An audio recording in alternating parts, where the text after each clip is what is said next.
Maaaring maging saksi ang mga sangkot sa umano'y scam hub operations na nag-viral sa social media matapos i-upload ng isang vlogger ang operasyon na matatagpuan sa Kasambagan sa Cebu City. Ayon kay Cebu City Police Deputy City Director for Operations Police Lieutenant Colonel Maria Teresa Makatangay na malaking tulong ang mga sangkot sa iligal na operasyon para mabilis na matukoy ang pinagmulan ng scam hub operations at para managdagan ng ebidensya. Kung maalala, nitong Mayo 19 lang, mabilis na kumalat ang video kung saan kuhang-kuha ang ginawang pagpa-scam sa mga umano'y agents sa mga kliyente nito na taga-ibang bansa. Isa rin sa mga nawinda ang hanay ng mga kapulisan nang umabot sa kanila ang video, kaya naman sa sumunod na araw ay nagsagawa agad sila ng inspeksyon at naabutan na lang nila ay ang mga computer na pinaniniwala ang ginamit sa scam operation at dahil walang taong naabutan, agad na lang nila itong ipinisara.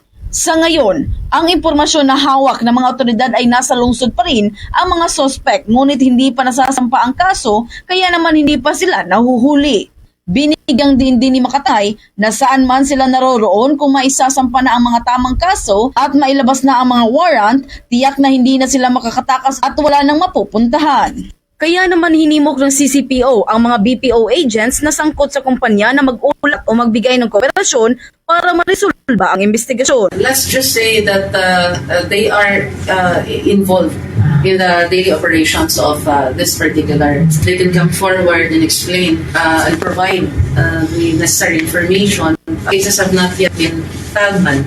So I don't know what's running in their mind, no. But anyway, if the case is already filed, then the warrant will be successfully issued. The warrant can be served by any officer of the moment you have to. Mula rito sa lungsod at Lawigan ng Cebu, Bumbo John Nakanyati para sa number 1 and most trusted radio network in the country, Bumbo Radio Philippines. Basta Radio, Bumbo.